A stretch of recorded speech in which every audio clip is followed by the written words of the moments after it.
Hello guys, good morning. Again நான் உங்கள் Mohammed. Welcome to AMM trading FFA.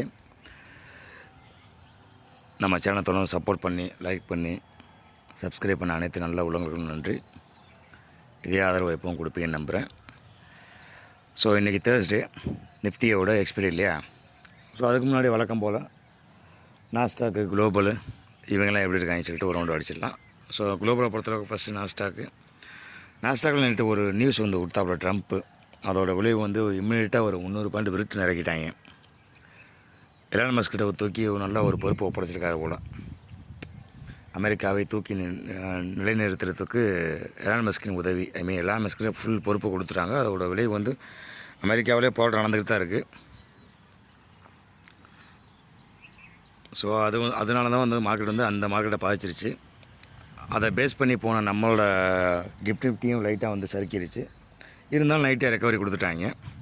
So அதைத்தான் நீங்கள் பார்த்துக்கிட்டு இருக்கீங்க. இது 1 ஹவர் கேண்டில். நம்ம எப்போ 1 டே கேண்டில் வச்சுருப்போம் இல்லையா? இது 1 ஹவர் கேண்டில். அங்கேருந்து பாருங்கள், ஒரே கேண்டிலில் கிட்டத்தட்ட 300 பாயிண்ட் கிட்ட, 280 பாயிண்ட் கிட்ட விழுந்துட்டு அப்புறம் கொஞ்சம் கொஞ்சமாக அடித்து ஏற்றி வந்துட்டாங்க. ஸோ ஆல்மோஸ்ட் இப்போ இந்த ட்ரெண்ட் லைன் பக்கத்தில் நிற்கிது நாஸ்டாக்கு. ஸோ நாஸ்டாக்கை பொறுத்தளவுக்கு நம்ம கொடுக்க போகிறது இன்றைக்கும், நேற்று வந்து ஃப்ளாட்டு ப்ளஸ் கொடுத்துருந்தோம் இல்லையா, பாசிட்டிவ் மூமெண்ட்டு. ஸோ இன்றைக்கும் பாசிட்டிவ் மூமெண்ட் தான் கொடுக்க போகிறோம். ஏன் அப்படின்னா பக்கத்தில் வந்துட்டாங்க, இருந்தாலும் இந்த வட்டம் உடச்சிடுவாங்க அப்படிங்கிறது என்னோடய கான்ஃபிடன்ட் நம்பிக்கையாக இருக்குது. ஸோ இதை உடச்சிட்டேன் அப்படின்னா ஸ்ட்ரெயிட்டாக 22,000 போயிடுவேன்.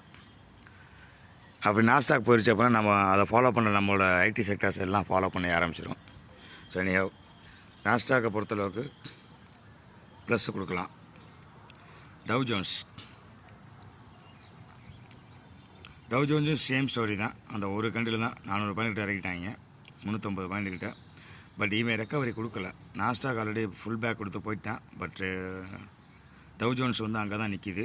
ஃபுல் ரெக்கவரி இன்னும் மோடுக்கு வரல. 50% தான் அவன் ட்ரான்ஸ்ஃபர் பண்ணியிருக்காங்க. ஸோ டவ் ஜோன்ஸை பொறுத்தளவுக்கு நியூட்ரல் தான் கொடுக்க முடியும். நியூட்ரல் வித்து எஸ் கீழே வந்தாலும் 44,250 அது வந்து ஸ்ட்ராங்காக இருக்கும் இவனுக்கும். ஸோ அங்கேருந்து ஒரு ஃபுல் பேக் கொடுக்கணும். ஸோ இப்போதைக்கு அவன் நியூட்ரல் வச்சுக்கிடுவோம். ஸோ நைட்டு வரைக்கும் அவன் ட்ராவல் பண்ணுவாங்க, 3:30 வரைக்கும் ஃபியூச்சரில். ஸோ அந்த கேப்பில் எப்படி பார்த்தாலும் ஒரு ஃபுல் பேக் கொடுக்குறதுக்கு வாய்ப்பு இருக்குது. இருந்தாலும் நம்ம நியூட்ரல் தான் கொடுக்க முடியும் பகல் டே டைமில்.